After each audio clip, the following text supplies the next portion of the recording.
초대교회 성도들 예배를 드리러 모일 때마다 이렇게 격려하면서 인사를 했다고 합니다. 예수께서 부활하셨습니다 하면 진실로 부활하셨습니다. 이렇게 인사를 했다고 합니다. 그도 그럴 수밖에 없었던 것은 박해를 받던 그 시절 카타콤이라고 하는 그 지하 공동묘지에서 예배를 드릴 수밖에 없었고, 죽음들이 정말 널려져 있는 그런 묘지 안에서 그들이 힘차게 외칠 수 있었던 그 인사는 예수께서 부활하셨습니다. 그럴 때 진실로 부활하셨습니다. 이렇게 함으로 인하여서 그들은 그 죽음 가운데에서 승리할 수가 있었고, 그리고 부활의 소망을 잊지 않을 수가 있었던 것입니다. 그냥 예배드리는 것이 아닙니다. 지금 우리가 앉아서 이렇게 말씀 받는 것처럼 생명과 연관된 그런 예배가 아니었습니다. 언제 어떤 군사들이 와서 잡아가면 죽을 수밖에 없는, 직접 생명과 관계를 가진 그런 곳이었기 때문에 부활의 의미를 생각할 수 있는 것이 아니었고, 실제적으로 내 생명과 절대적인 관계 속에서 예배를 드렸기 때문에 그 당시에 부활의 확신이라는 것은 대단히 중요했던 것입니다. 오늘 저와 여러분들은 어떤 가운데서 오늘 부활주의를 맞이하고 있습니까? 하나의 부활의 의미를 음미하고자 예배 자리에 오셨습니까? 우리는 그래서는 진정한 부활의 신앙을 가졌다고 말할 수가 없습니다. 오늘 내가 죽어도 나는 부활한다고 하는 그 확신, 그것이 없으면 진정한 부활의 신앙이라고 말할 수가 없고, 진정한 부활절 예배라고 말할 수가 없는 것입니다. 여러분, 우리 한번 이들과 같이 한번 외쳐봅시다. 제가 할렐루야 하면 여러분들이 아멘 하듯이 예수님께서 부활하셨습니다. 제가 이렇게 외치면 여러분이 진실로 부활하셨습니다. 이렇게 한번 해봅시다. 예수님께서 부활하셨습니다. 진실로 부활하셨습니다. 믿습니까? 아멘. 이것이 진정한 부활절이에요. 근데 이들은 부활절에만 그렇게 예배드린 것이 아니에요. 예배 모일 때마다 그렇게 모였고, 지금도 동방교회 쪽에 해당하는 교회들은, 그 전통을 고수하고 있는 교회들은 지금도 예배시마다 이것을 꼭 같이 화답하고 그리고 예배를 드린다고 합니다. 오늘 한국교회는 너무나 죄가 많은 사람들에게 구원의 말씀을 주기 위해서 정말 목사님들이 많이 외쳐서 그런지 이 십자가에 대한 그런 신앙은 대단합니다. 예수님께서 나를 위해서 십자가에 죽으셨다고 하는, 그래서 찬송을 부를 때 참 감동스럽게 부릅니다. 늘울어도 눈물로써 목가불 줄 알아 몸밖에 들 것 없어 이 몸 드립니다. 우리 한국 교인들은 정말 이 십자가에 대한 신앙이 대단합니다. 이것을 탓하고자 하는 것이 아닙니다. 우리 기독교 신앙은 그것으로 끝나는 것이 아닙니다.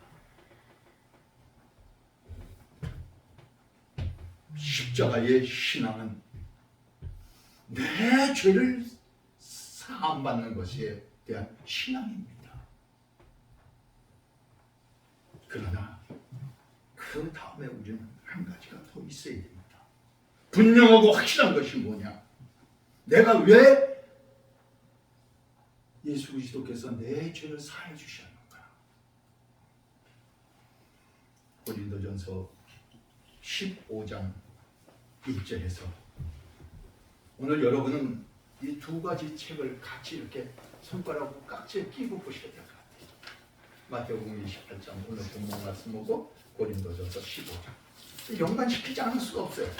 연관시켜서 봅시다.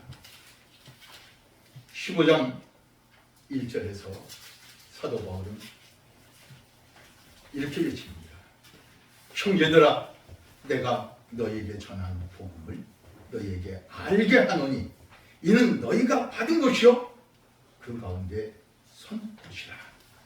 그러면서 2절과 4절까지 어떻게 말씀하십니까? 같이 공부해 봅시다. 너희가 만일 내가 전한 그 말을 굳게 지키고 헛되이 믿지 아니하면 그로 말미암아 구원을 얻으리라.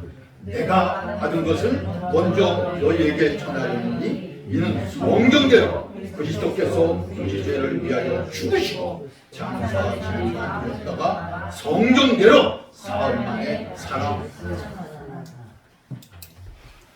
아주 중요한 말씀을 하고 있어요. 사도 바울은 십자가만을 주장한 것이 아니라 그 십자가는 바로 이 부활 때문에, 예수님의 부활 때문에, 또한 저와 여러분들이 십자가에 그 예수 그리스도의 보혈의 피로 말미암아 죄사함을 받는 이유는, 그 궁극적인 목적은 여기 부활에 있다고 하는 사실이에요.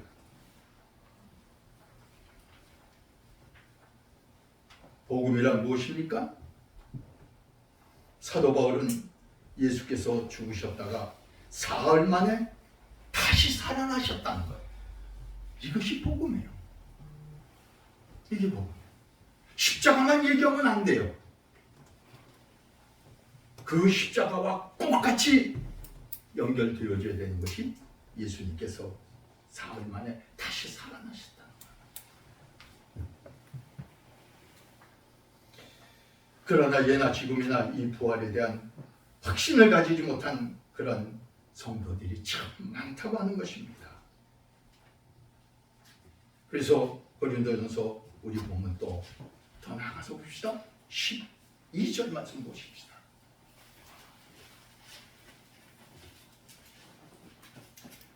같이 읽읍시다. 그리스도께서 죽은 자 가운데서 다시 살아나셨다 전파되었거늘 너희 중에서 어떤 사람들은 어찌하여 죽은 자 가운데서 부활이 없다고 하냐? 왜 부활이 없다고 하냐 이거예요. 분명히 전파된 것은 십자가뿐만 아니라 이 부활에 대한 것을 전해줬는데 왜 아직도 부활이 없다고 하는 사람들이 있느냐 하는 거예요. 오늘 우리 그리스도인들을 향해서 이 말씀을 주시는 것이 아닌가 하는 거예요. 아니, 저와 여러분을 향하여서 이 말씀을 주시는 거예요. 여러분, 과연 부활에 대해서 어느 정도 확신을 가지고 계십니까?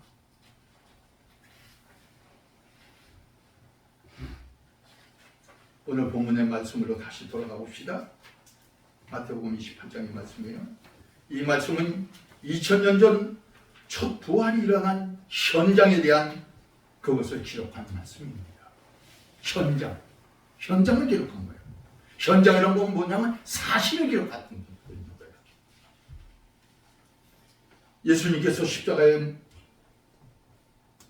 달려 죽으시고 그리고 아리마대 요셉의 무덤에 장사되었기에 사흘째 되던 날에 새벽에 막달라 마리아와 다른 마리아가 예수님의 무덤을 보려고 내려왔습니다. 근데 큰 지진이 납니다. 그리고 하늘로부터 주의 천사가 내려와서 그 무덤을 막고 있던 큰 돌을 굴려내면서 그리고 그 위에 앉아서 있는데 그 형상이 정말 번개같고 그 옷은 정말 눈같이 휘었다고 기록을 하고 있습니다. 이건 환상이 아니라 실제적인 사실을 기록하고 있는 겁니다.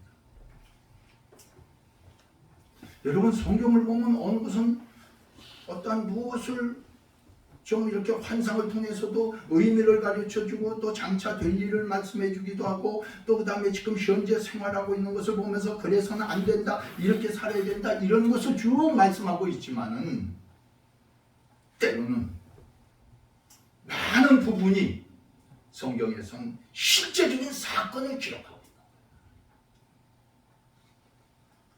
이 사건이 여기 기록되어 있었다는 것은 이 부활이라는 것이 그렇게 의미가 아니다 이 말이에요. 확실한 사실이다 이 말이에요.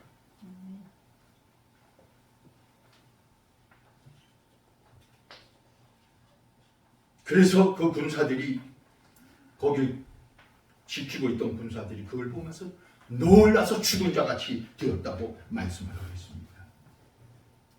이때 천사가 벌벌 떨고 있는 막달라 마리아와 다른 마리아에게 나와서 너희는 무서워하지 말라, 두려워하지 말라 하면서 십자가에 못 박힌 예수를 너희가 찾는 줄을 아노라. 너희들이 지금 십자가에 죽은 예수를 지금 이 무덤으로 찾아온 것이 아니냐 그 말이에요. 그러나 그 다음 말씀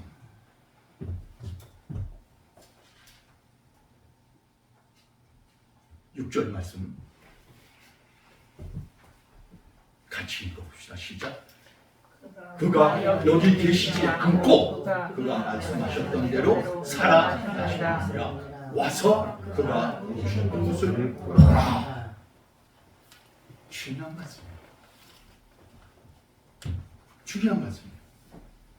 이 말씀 하나만 가져도 우리는 아주 중요한 것을 깨닫게 됩니다. 그가 여기 계시지 않고 빈 무덤이에요. 이 빈 무덤이 바로 기독교의 진정한 신앙의 장입니다. 다른 종교들 보세요. 무덤을 어마어마하게 만들어 놓고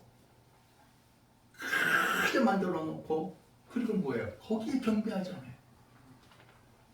심지어는 우리나라 이 사찰 중에서도요, 아주 그 유명한 사찰은 뭘로다가 이렇게 그 사찰을 소위 말해서 등급을 올리는가 하면은요, 그 탑에 있잖아요. 탑에 그 탑 밑에 거기에 그 부처의 석가에 그 뼈가 있으면은 그 등급이 달라진다고요.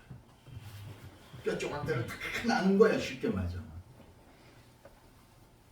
무덤을 한 무덤을 만들 수는 없으니까. 그런 이야기가 있듯이 세상에서 모든 종교들이 보면요, 그 무덤을 잘합니다. 무덤. 그러나 기독교는 아니에요. 여기 계시지 않고 여기 계시지 않다. 빈 무덤이다.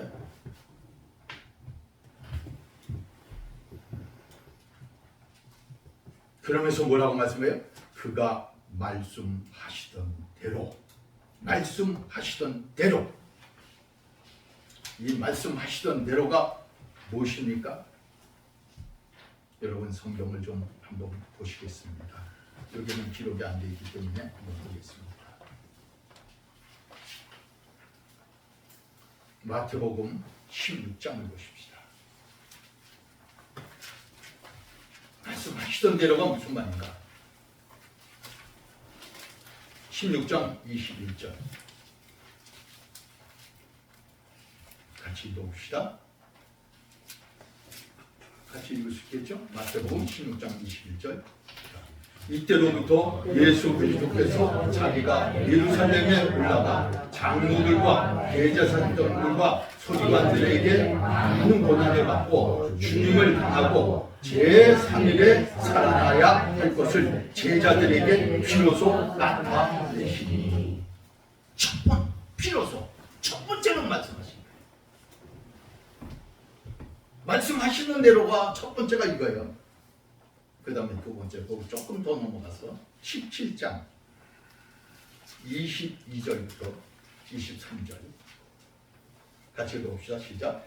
갈릴리에 올 때에 예수께서 제자들에게 이르시되 인자가 장차 사람들의 손에 넘겨져 죽임을 당하고 제3일에 살아나리라 하시니 제자들이 매우 의심하더라. 두 번째 또 말씀하신 거예요? 분명히 말씀하고 있어요. 그 다음에 좀 넘어가십니다. 20장. 전 마태복음에서만 찾은 거예요. 20장 19절.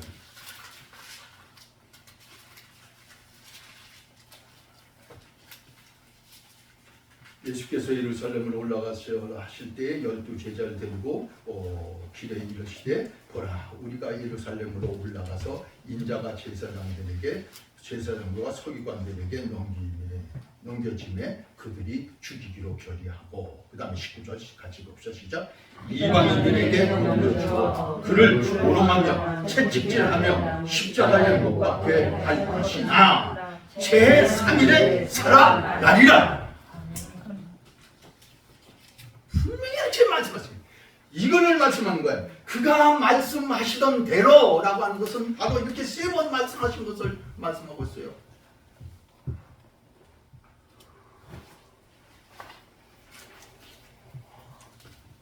그런데 이것에 대해서 이들은 마음에 근심하였다고 말씀하고 있어요. 이게 근심할 일이야? 아닌데 왜 근심을 하냐면 예수님이 십자가에 죽으신다는 것만을 생각하니까 근심하는 거예요. 다시 살아나리라 하는 것을 믿지를 못하기 때문에 이들에게 기쁨이 없었던 거예요. 오늘 우리 그리스도인들도 마찬가지예요. 우리 한국의 기독교인들이 십자가만을 생각하니까 그래서 어느 선교사가 우리나라 와서 선교를 하시다가 하신 말씀이 그거예요.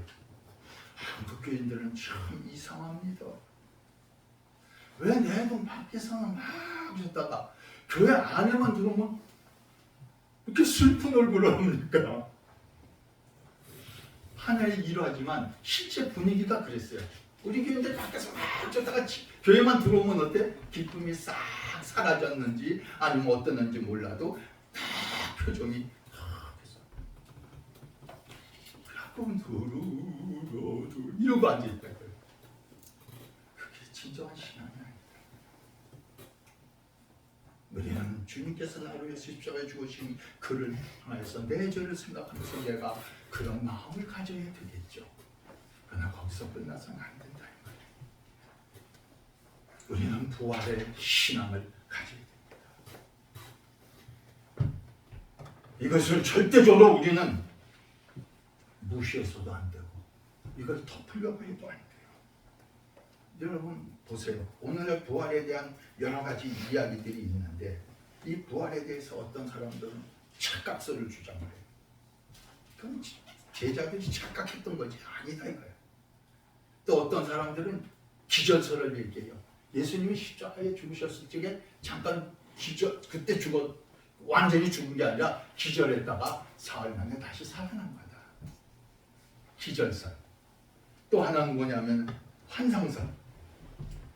그 사람들이 예수님을 너무 따르다 보니까 예수님이 다시 살아났다 하는 그런 환상을 갖게 된다. 그래서 예수님을 자꾸 살아난 친구들 환상을 본다 이거예요. 그리고 또 하나 아주 강력하게 주장한 게 있는데 도둑설이에요. 도둑질해 갔다 이거예요.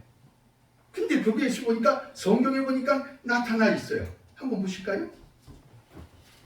28장을 오늘 본문 말씀이요. 우리 같이 보는 말씀 그대로 28장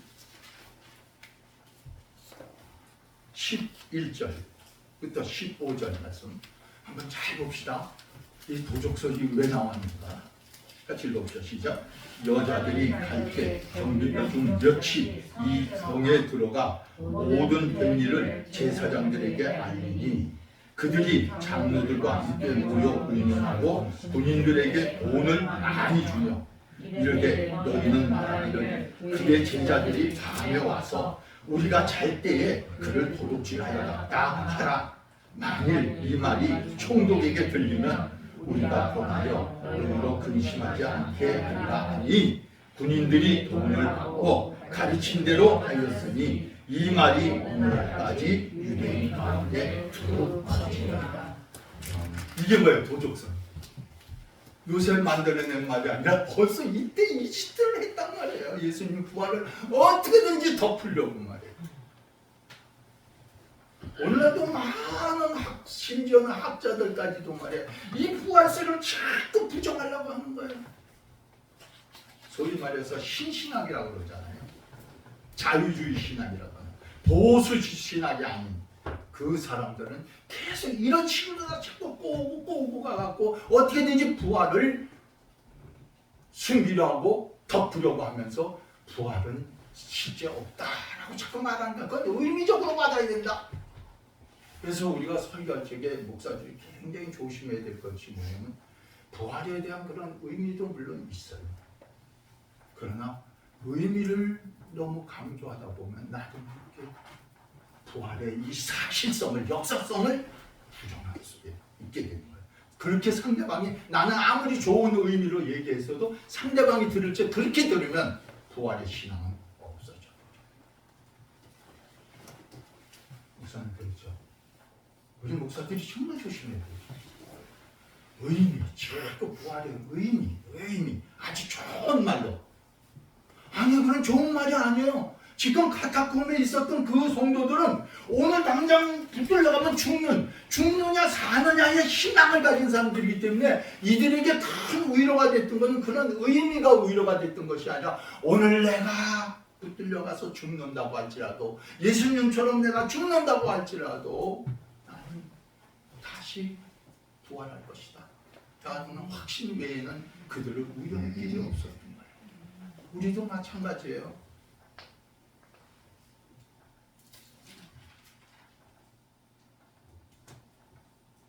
그래서 우리 성도들은 이 부활에 대한 확신이 있어야 됩니다. 만일 죽은 자의 부활이 없다고 한다면 그것은 정말 너무나도 기가 막힌 현상으로 들어가게 됩니다. 그래서 사도 바울은 고린도전서 15장 14절에서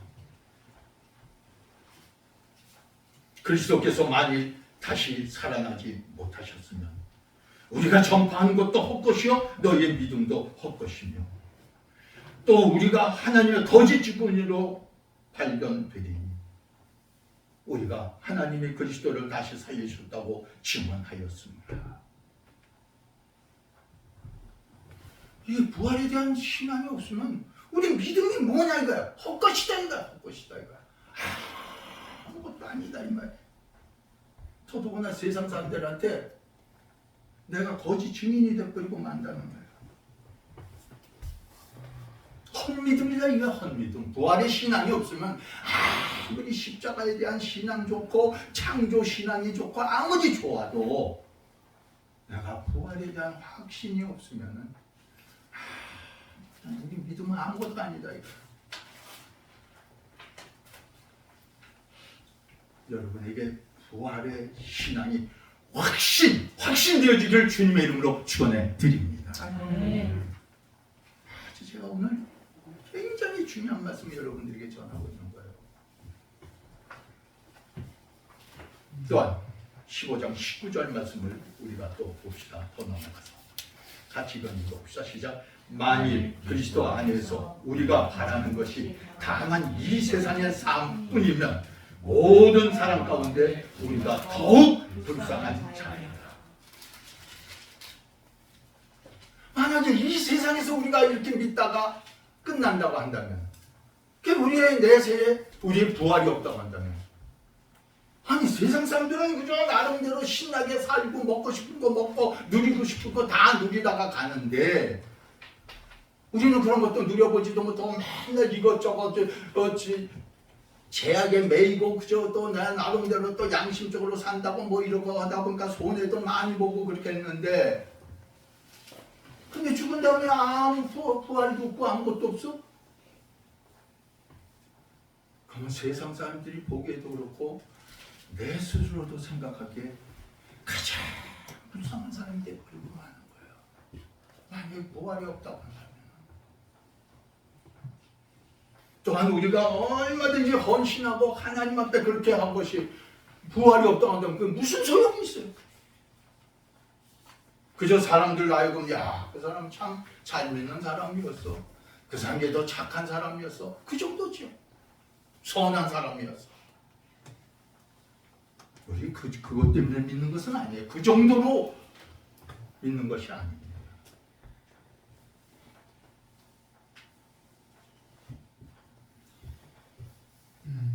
그래서 사도 바울은 고린도전서 15장 35절에서 너희가 묻기를, 누가 묻기를 죽은 자들이 어떻게 다시 살아나며 어떤 몸으로 오느냐 하니, 이제 자꾸 부정적인 얘기를 하는 거죠. 말씀을 좀 넘어가서 40절에 보십시다. 같이 읽어봅시다. 시작. 하늘에 속한 형체도 있고 땅에 속한 형체도 있으나 하늘에 속한 것의 영광이 따로 있고 땅에 속한 것의 영광이 따로 있으니, 따로 있단 말이에요.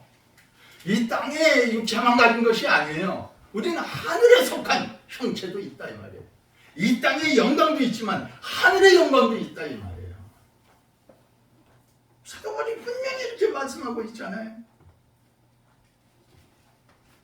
그래서 고린도서 15장 42절 말씀 같이 읽어봅시다. 시작.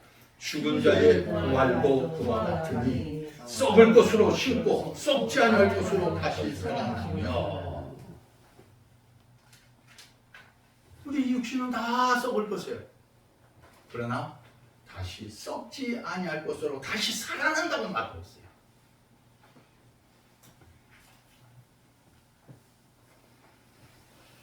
그래서 44절 말씀으로 또 넘어가 봅시다. 같이 읽어봅시다. 시작. 육의 몸으로 신고 신령한 몸으로 다시 살아나니 육의 몸이 있은즉 또 영의 몸도 있느니라. 그 육의 몸만 있는 것이 아니에요. 육의 몸만 있으면 부활이 있어요. 아무 의미가 없죠. 우리는 다시 영의 몸으로 부활할 것을 말씀하고 있는 거예요. 그래서 45절 말씀에 읽어봅시다. 시작. 기록된 바 첫사람 아담은 생명이 되었다 함과 같이 마지막 아담은 살려주는 영이 되었나니. 처음에 하나님께서 창조할 적엔 살아있는 영으로 창조됐어요. 제가 말씀드렸죠. 이제 생명으로 창조됐어요. 그러나 죄로 인해서 죽었어요. 그것을 갖다가 다시 마지막 아담이신 예수 그리스도께서 오셔서 살려주는 영으로 우리에게 부활의 능력으로 오신 거예요. 이걸 말씀하고 있는 거예요. 그래서 첫사람은 땅에서 났으니 흙에 속한 자이거니와 둘째 사람은 하늘에서 나셨느니라.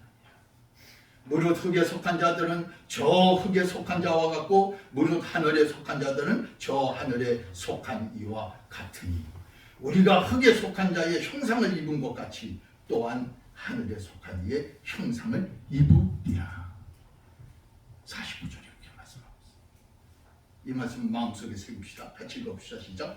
우리가 그가 속한 자의 형상을 입은 것 같이 또한 하늘에 속한 이의 형상을 입으리라. 아멘.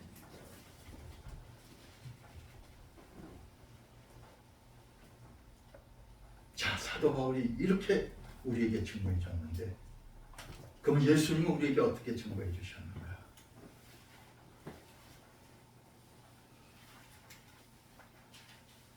예수님은 어떻게 증거해 주셨는가?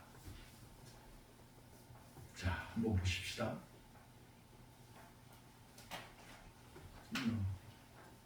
요한복음 20장.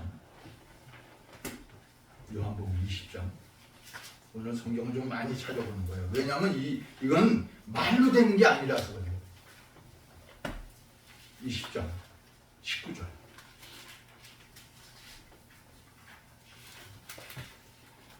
19절부터 20절에 같이 읽어봅시다. 시작. 이날 안식 후 첫날 저녁에 제자들이 유대인들을 두려워하여 모인 곳의 문들을 닫았더니 예수께서 오사 가운데 서서 이르시되 너희에게 평강이 있을지다. 이 말씀을 하시고 손과 옆구리를 보이시니 제자들이 주를 보고 기뻐하더라.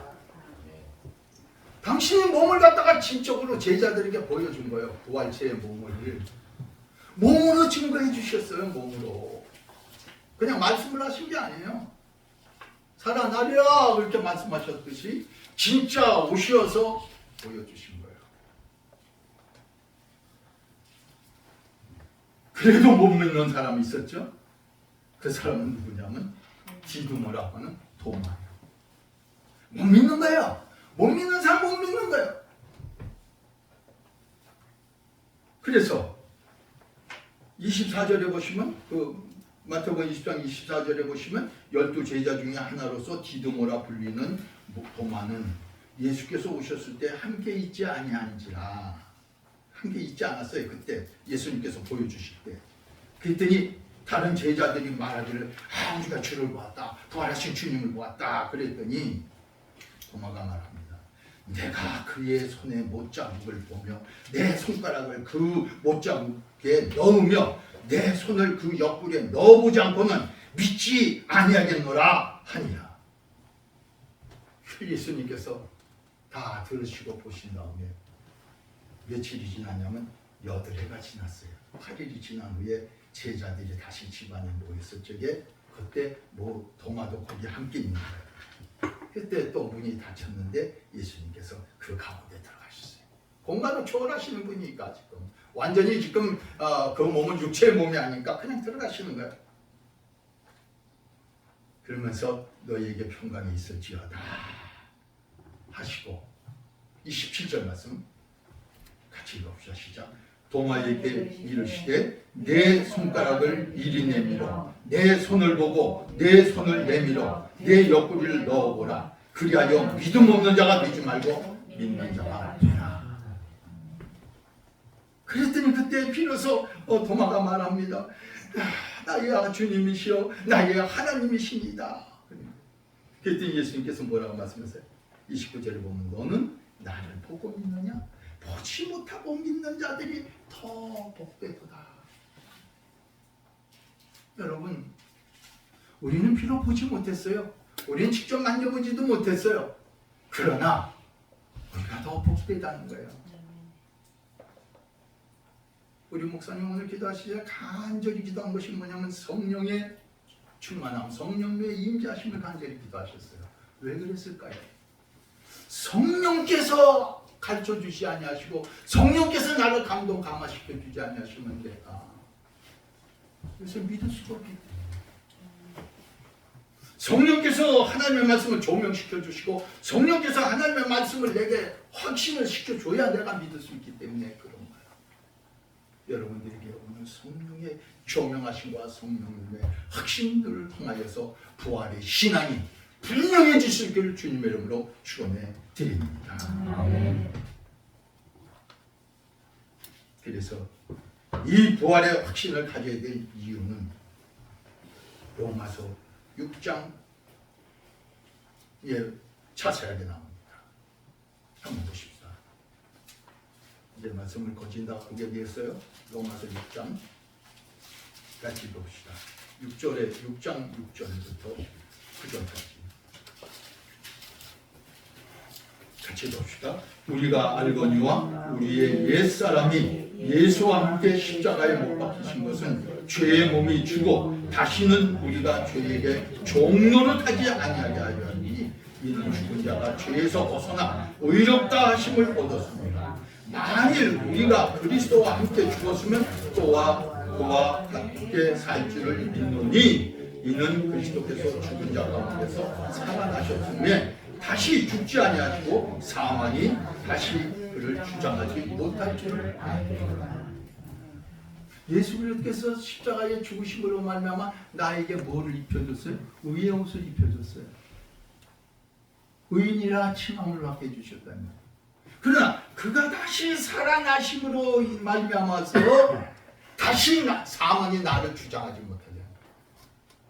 사망이 나를 두렵게 하지 못하는 거예요. 왜? 내가 분명히 다시 산다는 확신이 있으니 아무리 공격을 하고 아무리 엄포를 놓아도 나는 조금도 두려워하지 않는 거예요. 왜? 다시 살아날 거니까. 그래서 신앙생활을 담대히 할 수 있는 비결은 뭐냐? 내게 부활의 신앙이 있어야 신앙생활을 담대히 할 수 있는 거야. 결론적인 말씀입니다. 그래서 고린도전서 15장에 다시 가면 결론적인 말씀입니다.